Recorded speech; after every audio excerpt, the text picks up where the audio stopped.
Our subject is Paul's Y nuestro longing tema for es souls. el anhelo que tiene Pablo por las almas. Y estas son palabras extraordinarias al principio de este capítulo 9. Y bueno, llegamos a este punto en nuestro estudio al respecto de esta carta tan maravillosa. Y aquí tenemos entonces una insistencia triple que hace Pablo al respecto de la veracidad de lo que él está a punto de decir, al respecto de su dolor y su gran angustia que él tiene por tantos judíos que nunca han encontrado a Dios y nunca le han adorado verdaderamente a partir de su corazón. Una insistencia triple. ¿Y por qué? Es porque el apóstol sospecha que lo que va a decir al respecto de esto será dudado. Pues no, él no piensa que esto será así, que van a dudar al respecto de lo que va a decir, que tal vez alguien piense que esto no es verdad. Dice: verdad digo en Cristo. Esto es como un juramento. No miento. Mi conciencia me da testimonio en el Espíritu Santo. Él no podía ponerlo de una forma más firme. ¿Y por qué va a tal grado como para autenticar lo que está a punto de decir? Bueno, él no quiere que los que están leyendo esto piensen que él está hablando a la ligera. Después de todo, esa sería nuestra sospecha natural, no que Pablo no estuviera diciendo verdad, sino que él estaba hablando ligeramente, a la ligera, hablando respecto de su angustia por las almas perdidas de los israelitas. Eran sus enemigos jurados, por así decirlo. No se consideraba a él como enemigo de ellos, pero ellos sí que lo consideraban a él, a Pablo, como su enemigo de ellos, de los judíos. Le trataban muy mal. Buscaban su muerte, habían señalado a quien le asesinase, le perseguían constantemente cada que tenían la oportunidad de hacerlo, habían ya pensado que ya lo habían matado, de hecho, cuando él tuvo que atravesar, pues le apedrearon. Y bueno, el apóstol Pablo, si no tuviese gran dolor por ellos, no podríamos leerlo como lo leemos ahora, pero él sí tiene dolor por ellos. Él desea que entendamos que él no está hablando de forma poética o a la ligera o de forma general. No tenemos que entender que dice: algunas veces tengo gran dolor por la desgracia de los israelitas. No, él tiene este dolor todo el tiempo. Él está muy atribulado. A pesar de que ha sido torturado, él les ama profundamente, lamenta su situación, a pesar de que utiliza este lenguaje constantemente en sus epístolas, que le recuerda a las personas de la terquedad de los judíos y de la incredulidad de los judíos. Por favor, de todas maneras, no piensen, y él nos dice: por favor, no piensen que eso significa que yo estoy en contra de ellos, que yo les desprecio o que les odio. No. Constantemente lamento y siento este dolor y tribulación. Versículo 2, que tengo gran tristeza y continuo dolor en mi corazón. La carga que tiene siempre está allí, y su carga es tan grande que en el versículo 3 dice: porque desearía yo mismo ser anatema, aunque sabe que no es posible esto, pero está tan lleno de dolor que él desearía, leyendo la Biblia de las Américas, yo mismo ser anatema. La Reina Valera del 60 dice: deseara yo mismo ser anatema, separado de Dios, por amor a mis hermanos, los que son mis parientes según la carne, los israelitas. Así de fuerte es el sentimiento que tiene por ellos. Entonces, desde el principio de este estudio que tenemos el día de hoy, y no voy a permanecer aquí mucho tiempo, pero desde el principio tenemos un gran reto. ¿Cuál es nuestra preocupación por los que no han sido salvos, queridos amigos? ¿Cuánto pensamos al respecto de las almas que no han sido salvas? Aquellos que no son salvos en nuestra familia incluso. ¿Cuánto nos preocupamos? ¿Cuán profundamente lamentamos su situación? Claro, ellos han rechazado al Señor, lo sabemos, no quieren escucharnos a nosotros, no nos escuchan, por así decirlo, nos han cerrado la puerta de la nariz si intentamos señalar algo, se ponen hostiles en contra de nosotros, muy molestos, muy sarcásticos, airados, y nos desprecian. ¿Esto afecta nuestro amor por ellos? Tenemos una profunda preocupación por ellos, tenemos compasión por ellos, a pesar de la mala actitud que puedan tener. Bueno, si fuéramos como el apóstol Pablo, por lo menos un poco, desde luego, si fuéramos como nuestro amado Salvador, pues esto no sería así con nosotros. Entonces dice, tengo gran lamento profundamente su situación en nuestros corazones. Y si fuéramos como Cristo o como Pablo, esto sería así con nosotros. Tenemos que meditar más al respecto del futuro de las almas perdidas en el castigo eterno. Tenemos que esforzarnos en que nuestro corazón sea conmovido mucho más de lo que pueda estar conmovido ya. Tenemos que pensar mucho más al respecto de la vida sin sentido que las personas están viviendo. La vida que no tiene ningún sentido espiritual. Tenemos que recordar la situación terrible que las personas tienen, que son tan dispuestas a ser engañados. Por ejemplo, los jóvenes que escuchan el Evangelio, sin embargo, son tan ingenuos y creen las tonterías que promueve este mundo, las falsas promesas de este mundo. Hay que lamentar la situación que tienen, hay que amarles, hay que orar pidiendo compasión por ellos. Y tenemos que pensar al respecto de nosotros, cómo fue que el Señor un día puso su mano sobre nuestro corazón, cuando nosotros éramos tan orgullosos, cuando éramos tan egoístas, cuando despreciábamos lo que era todo lo que venía de Dios. Tenemos que tomar tiempo para poder conmover nuestro propio corazón. Este es un reto. Incluso los colegas más antagonistas y familiares también jamás nos han tratado tan mal como los judíos trataron al apóstol Pablo. Y aún así él puede decir, tengo gran peso, tengo gran dolor en mi corazón por ellos. Y es muy importante que nosotros entiendan a qué grado él les amaba, a qué grado lamentaba su desgracia, de modo que da esta afirmación triple en el versículo 1. Verdad digo en Cristo, os aseguro solemnemente que lo que estoy diciéndoos es verdad. No miento, no estoy exagerando. Esto no es solamente a veces, sino que más bien pienso así en todo momento. Mi conciencia también me da testimonio en el Espíritu Santo que tengo gran tristeza y continuo dolor en mi corazón. Versículos 1 y 2 de Romanos 9. Y el problema con nosotros es que tenemos tal vez tristeza, pero al respecto de otras cosas. Esa reserva, esa capacidad que tenemos para tener tristeza, ¿en dónde lo enfocamos? ¿En qué? En cosas que yo debería tener, en cosas que yo creo que no se me está dando, en situaciones desafortunadas que se me dicen o que se dicen al respecto de mí. Eso toma todo mi capacidad de tristeza y lamento, no las personas que se pierden, no su desgracia, no su situación. Más bien tendríamos que desviar la tristeza a donde tiene que ser puesta. Hay que recordar que a Cristo piensa respecto de nuestro Salvador. ¿Qué es lo que le trajo de las glorias de la eternidad a este mundo de tiempo? Para poder sufrir y morir en una humillación terrible y agonía por nosotros. ¿Por qué? Porque nos amó.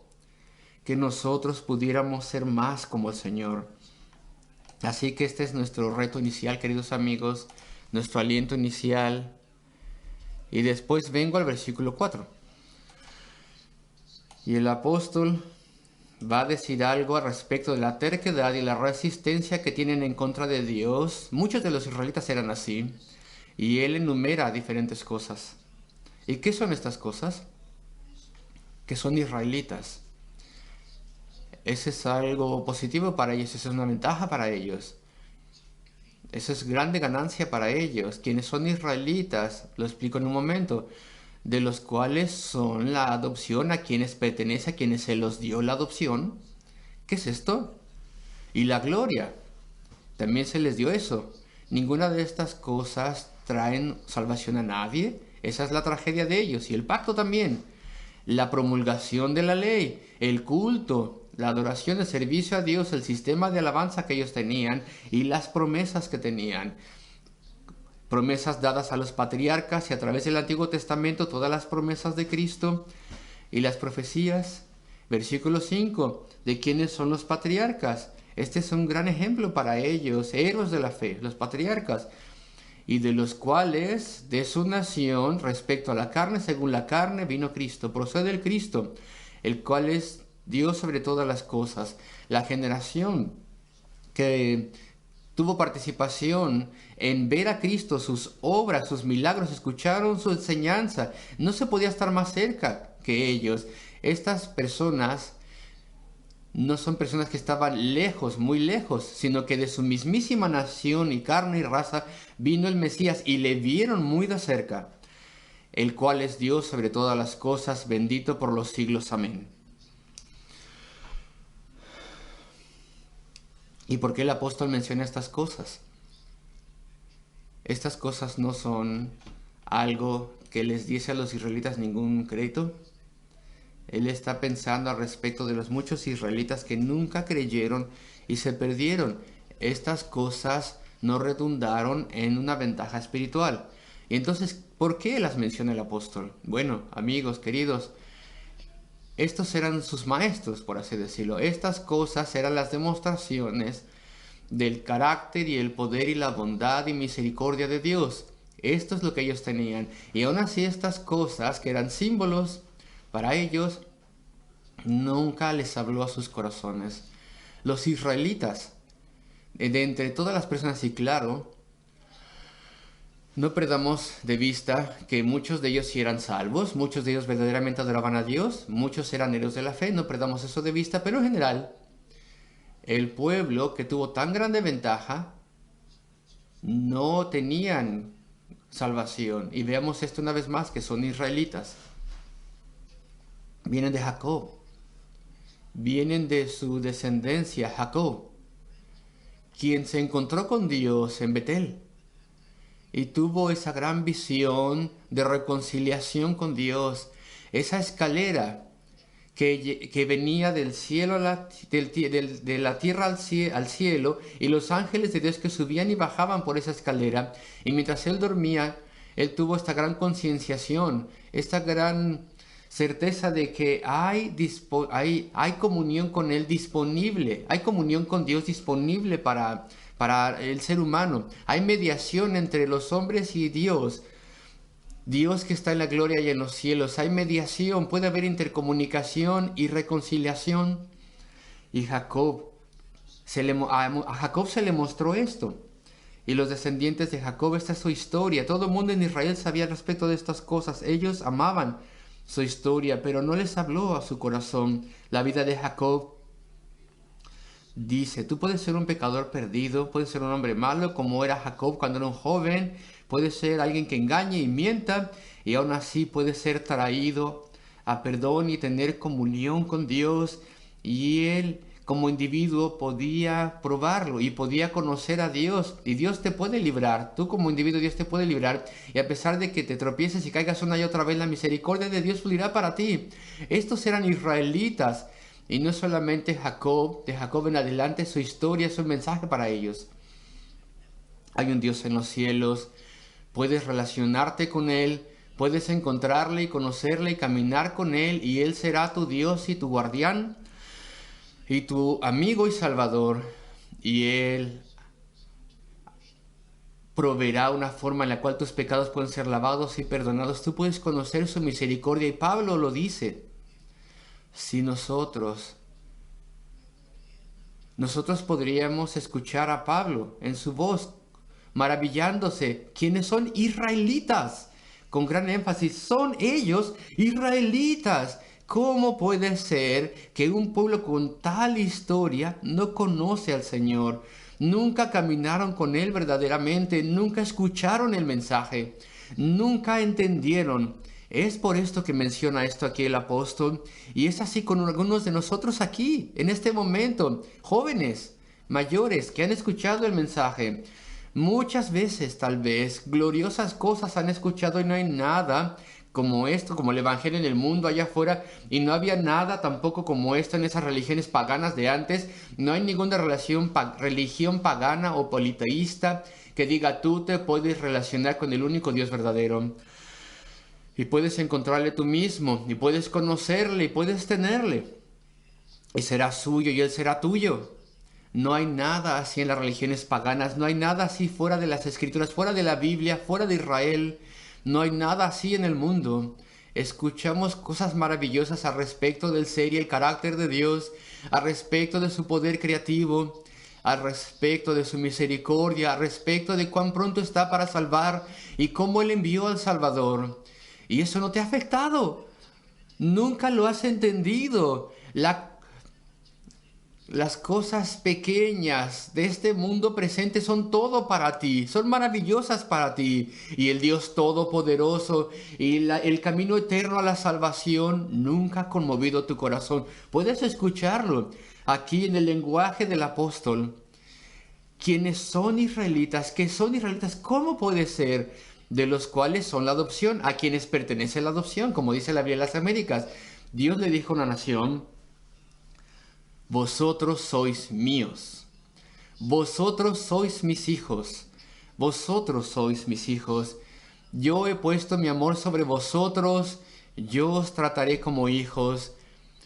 Vosotros seréis necios, pero yo os perdonaré, yo os guiaré y protegeré, yo os he adoptado, yo os he hecho míos, dice Dios. Y bueno, Dios dijo esto a una nación de modo que a los individuos en esta nación, ellos pudieran ellos mismos entender este mensaje. Yo tendría que haber dicho: he crecido en una nación que Dios ha apartado, y ellos podían ver: somos una nación más refinada, más refinada que cualquier nación pagana a nuestro alrededor. Eso es lo que ellos podrían haber dicho.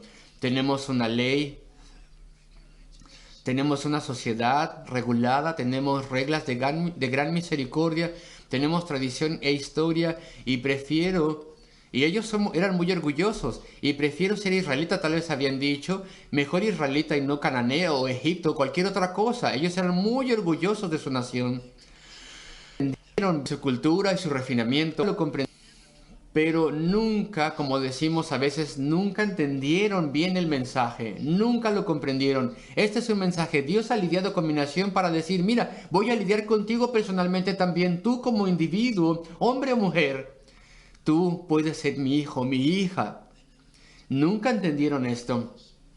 Nunca vieron el mensaje con claridad en la adopción de su nación, la amabilidad que había en esto, que Dios enfocase sobre mí y me levantase, enfocase sobre mí su amor y me levantase. Es lo mismo con la gloria que encontramos aquí en el versículo 4, de los cuales son la adopción y la gloria. Tenían la gloria de Dios en el lugar santísimo, en el tabernáculo, en el desierto y en el templo. La gloria de Dios estaba presente con ellos, pero no fue solamente en el lugar secreto, en el lugar santísimo, sino que también en los tiempos antiguos, en el pilar de fuego por la noche y en el pilar de nube que les guiaba durante el día. Y cada que Moisés iba al tabernáculo de la reunión para poder hablar con Dios porque había un problema, el gran pilar de nube descendía y todo el mundo temblaba, porque la gloria de Dios estaba presente con nosotros. Evidencia era esto para ellos, la gloria de Dios, que era un Dios todopoderoso, quien probó la presencia de Dios para con ellos. Y el mensaje era: Él probará su fidelidad para conmigo, su fidelidad para conmigo. Él obró gloriosos milagros entre ellos. Y lo mismo pasa con nosotros hoy en día, queridos amigos. Los paralelos son muy fuertes. Querido joven, querida joven, ¿tienes tal vez algún amigo, alguna amiga que ha sido salvo, salvada? ¡Qué cambio! Es un niño, una niña, un joven, una jovencita diferente, un cambio dramático. Es una persona diferente, diferentes estándares tiene, diferente actitud. Ese egoísmo indomable se ha ido. Ahora es una persona diferente, una mujer, un hombre diferente. La gloria de Dios la vemos un poco de esto, pero tú no lo quieres para ti, lo echas a un lado. Qué cosa tan triste. ¿Cómo puede ser, dice el apóstol aquí, cómo puede ser que tenían todos estos beneficios y oportunidades israelitas? Tenían la adopción, tenían la gloria, tenían el pacto, los pactos los tenían. Algunas personas piensan que esto se refiere al pacto que Dios hizo con los judíos Y el griego está en plural, no en singular, y está en plural porque se reitera una y otra vez.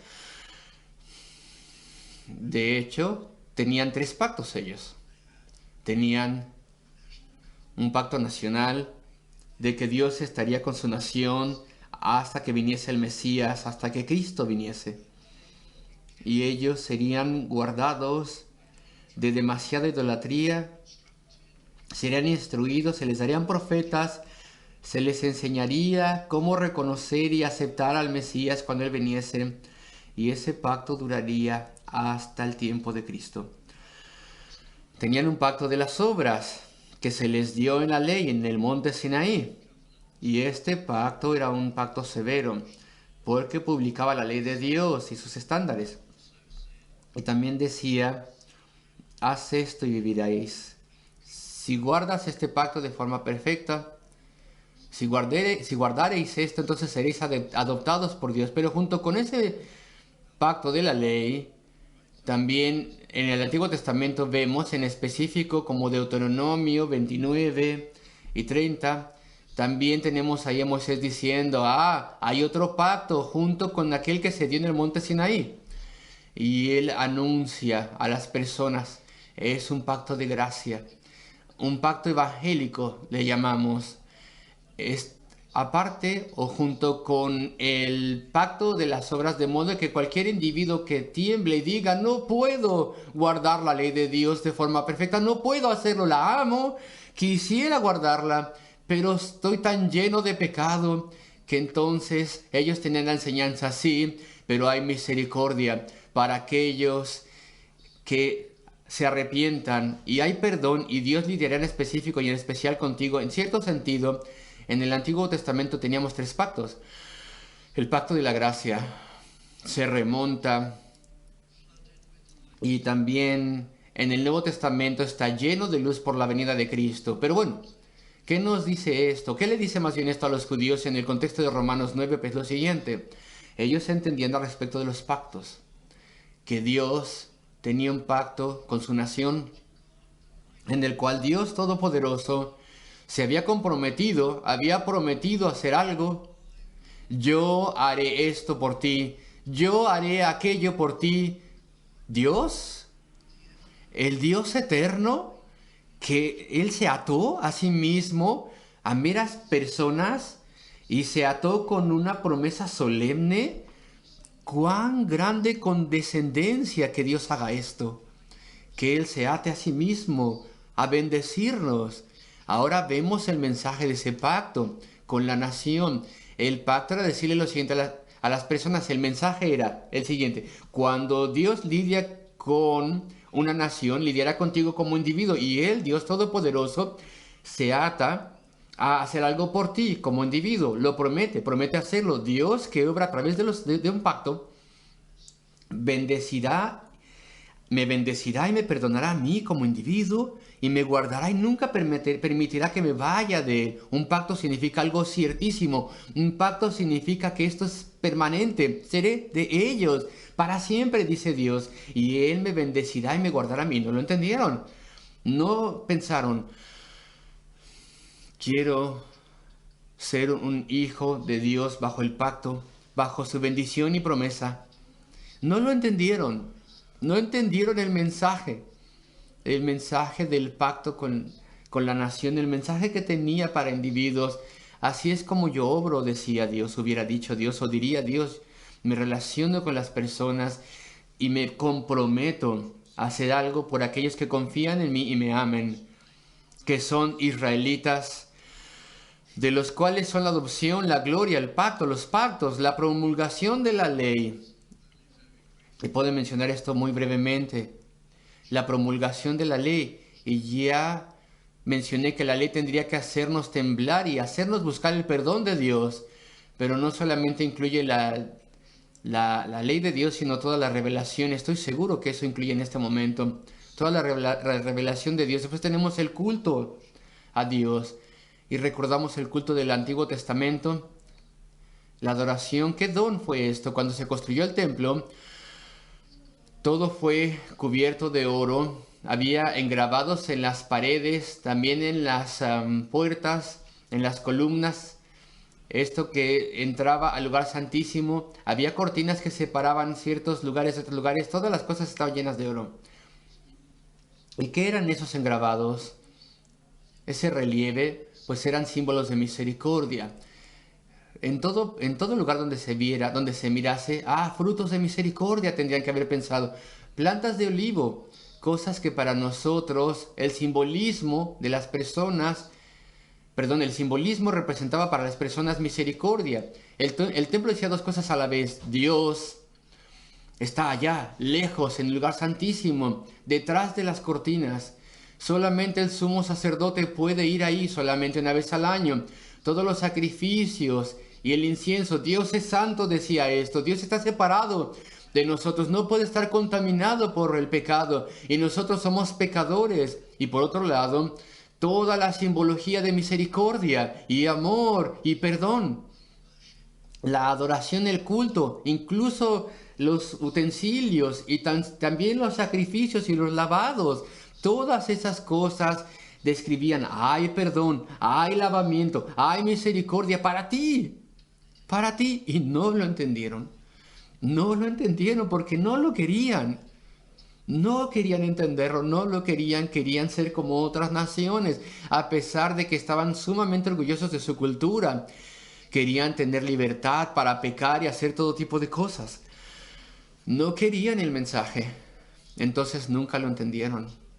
Eso es así con nosotros, te reto. No queremos estar relacionados con Dios y encontrarle y tener su gloria y eternidad porque queremos este mundo. Entonces no entendemos el mensaje del Evangelio. Es fácil. Cristo vino y sufrió y murió en la cruz del Calvario para poder llevar el castigo eterno de aquellos que un día serían perdonados. Él compró el derecho para purgarnos y perdonarnos. ¿Tú crees que eso es fácil de entender? Lo es. Hasta cierto punto lo es. Pero nunca lo entendemos en el corazón, nunca llega a nuestro corazón y nunca vemos el amor y nunca sentimos la necesidad de esto porque no lo queremos. Y de esto se trata esto aquí. El apóstol, estoy intentando decir, está señalando aquí el mensaje que los israelitas nunca entendieron, los que son israelitas, que tienen la adopción para su nación, pero no la querían para ellos mismos. Tenían la gloria y la veían en la columna de nube y en los milagros, pero no la querían en su propia experiencia personal y en sus corazones. Y tenían los pactos, entendían que así es como Dios obraba con pactos, pero no querían las promesas de Dios y lo que había prometido hacer por ellos como individuos, no lo querían. Y la ley, el culto a Dios y las promesas, innumerables promesas de Cristo y profecías. Y versículo 5, de quienes son los patriarcas, no solamente Jacob, sino todos los patriarcas y los profetas y otros antes de ellos. Tenían tan gran ejemplo, tal abundancia de experiencia espiritual de donde podían extraer su enseñanza. Y tenemos lo mismo hoy en día. Cuando eres joven tienes la escuela dominical y tienes clases bíblicas después. No solamente aprendes al respecto de la Biblia, sino que en diferentes oportunidades aprendes al respecto de los tratos providenciales que Dios tiene con su pueblo y cómo incluso en tiempos modernos, en tiempos presentes, ha habido grandes y notables respuestas a oraciones, cosas maravillosas que los que obran por el Evangelio experimentan. ¿De quiénes son los patriarcas? Todas las evidencias del poder de Dios y de los cuales según la carne vino Cristo, procede el Cristo. Y voy a avanzar por un momento al versículo 6. Aquí hay un tema importante y vamos a volver un momento a lo de atrás, un poco más adelante. No que la palabra de Dios haya fallado, que no haya tenido efecto. No digo, dice el apóstol, que el mensaje de la palabra de Dios no ha tenido ningún poder. Muchas personas han sido traídas al Señor y le han conocido personalmente y ahora caminan con Él. Así que no es porque la palabra de Dios no haya sido efectiva, sino que para entender la Biblia y estas cosas necesitas tener en tu mente una definición correcta del israelita. Y en unas cuantas palabras nos va a explicar qué significa esto. Y de forma estricta, un israelita, como decimos hoy en día, a pesar de que no es el término correcto a utilizar, un judío, es alguien que con toda certeza desciende de Abraham. No hay ninguna duda respecto de esto. Tiene derecho de ser llamado israelita o judío. Nadie va a discutir eso. Pero la definición bíblica de un israelita o de un judío es una definición espiritual. Noten, no solamente el ver la genealogía, la descendencia racial de la persona, sino más bien es considerar su carácter espiritual. Y tú tienes que entender esto. Y el apóstol ahora va a explicarlo. No que la palabra de Dios haya fallado, que no haya sido efectiva, porque no todos los que descienden de Israel son israelitas. ¿No sabías tú, dice él, que no todos los israelitas son verdaderamente israelitas en el libro de Dios? Porque la Biblia, el Nuevo Testamento, utiliza un término, al decir israelita, significa alguien que es israelita en su corazón. Alguien que está relacionado con Dios. Alguien que ha creído el mensaje dado a Israel. A través de Cristo también, desde luego, en el Evangelio. Porque no todos los que descienden de Israel son israelitas. Tal vez la mayoría no eran verdaderos israelitas. Hay una definición física de israelita, claro, y hay una espiritual, una definición espiritual de israelita. Versículo 7. Ni por ser descendientes de Abraham son todos hijos. Sí, pero son la simiente de Abraham. Ellos todos son hijos de Abraham. Esa es la definición física. Pero de forma espiritual, ellos no todos son hijos de Abraham, porque ellos no comparten su fe. Ellos no vienen de su genealogía espiritual. Entonces tenemos que entender la diferencia. En Isaac te será llamada descendencia, dice aquí. Entonces, no cuenta el otro hijo de Abraham. Isaac era el hijo de la promesa, él creyó la promesa. Así que él es un verdadero israelita, los demás no. Versículo 8. Esto es, no los que son hijos según la carne, son los hijos de Dios. Los israelitas naturales, ellos no son los hijos de Dios, sino los que son hijos según la promesa. Son contados como descendientes. ¿Quiénes son los hijos de la promesa? Pues aquellos como Isaac, a quien de acuerdo con la promesa se le dio ser hijo, pero él era de la promesa también en el sentido de que él creyó la promesa. Él creyó la promesa del Salvador y la necesidad de un Salvador. Él era un hijo de la promesa. Él lo creyó. Él es un verdadero hijo de Abraham. ¿Cuál es la gran característica de Abraham? Que él tuvo fe. Que él creyó en Dios. Eso es lo que le señaló y separó. ¿Cuál es la diferencia entre él y todas las demás personas en su época, en su generación? Él creyó a Dios. Esa es la diferencia. Esa es la característica notoria de Abraham. Él creyó la promesa de Dios.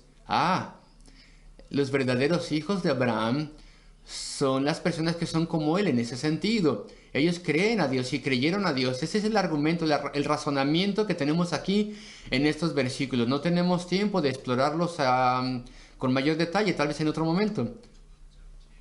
Pero aquí en el versículo 9, porque la palabra de la promesa es esta, porque este tiempo vendré y Sara tendrá un hijo. Y él lo creyó. Y no solamente esto, sino también cuando Rebeca concibió de uno de nuestro padre Isaac, versículo 10, ahora versículo 11, pues no habían aún nacido, ni habían hecho aún ni bien ni mal, para que el propósito de Dios conforme a la elección permaneciese, no por las obras, sino por el que llama, se le dijo, versículo 12, el mayor servirá al menor. Así que hay discriminación, diferenciación con Dios. Algunos serán hijos de la promesa. Algunos serán hijos espirituales y otros serán hijos naturales, claro, de forma natural, judíos, pero ellos no tendrán las características de Abraham, o de Isaac, o de Jacob. Ellos no creerán. Ellos no creerán en el Mesías. Aquellos que son Israel espiritual son los que confían en el Mesías venidero. Y entonces tenemos este tema aquí. Y bueno, se nos acaba el tiempo. Quiero ir un momento a algunos versículos que leímos en nuestra segunda lectura. Voy a Juan 8, algunos versículos aquí. Hay interacción entre los judíos y nuestro Señor y Salvador Jesucristo. Y en el versículo 33 le respondieron: linaje de Abraham somos y jamás hemos sido esclavos a nadie. Juan 8:33. ¿Cómo dices tú, seréis libres? Versículo 37, Cristo le responde: sé que sois descendientes de Abraham. No hay ninguna duda. Ellos son judíos naturalmente hablando, pero procuráis matarme, porque mi palabra no haya cabida en vosotros. Pero vosotros no sois creyentes. No tenéis relación conmigo. Por tanto, no sois verdaderos hijos de Abraham. Y después dice: sois hijos de vuestro padre, ¿quién es el diablo?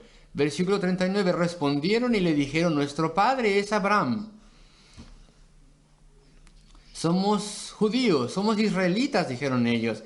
Sin embargo, Jesús les dijo: si fueseis hijos de Abraham, que sin lugar a duda eran de forma natural, las obras de Abraham haríais.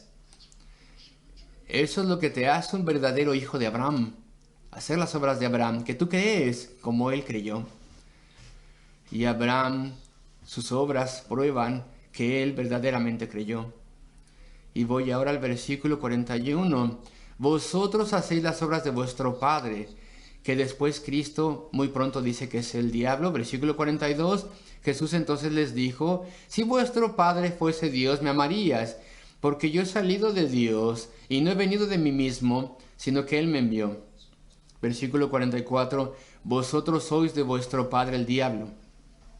Así que tenemos esta explicación de Cristo. Un verdadero judío, si ustedes quieren, es uno que, como su padre Abraham, cree a Dios, cree en Dios. Esa es la definición espiritual de un israelita, un judío en el Nuevo Testamento. La definición física es claro que tú de forma física desciendes de forma racial de Abraham. Eres judío entonces, pero hay una diferencia, una definición física y una espiritual. Y entonces enfatizo esto y voy de vuelta a Romanos 9, versículo 7.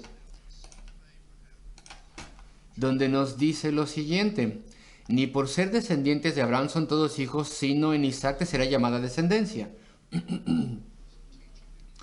El apóstol Pablo no enseña nada nuevo, está diciendo exactamente lo que Cristo ya había enseñado antes. Y podemos ir a Gálatas 6, ahí el apóstol Pablo claramente dice muchas veces, versículo 15, donde se nos dice: porque en Cristo Jesús ni la circuncisión vale nada, ni la incircuncisión, sino una nueva creación. Y a todos los que anden conforme a esta regla, paz y misericordia hacia ellos y al Israel de Dios. Podemos ir a otros textos también. El Israel de Dios. Ahora resulta ser que si explorásemos más pasajes, resulta ser que no es solamente los israelitas que creen, sino los gentiles que creen también.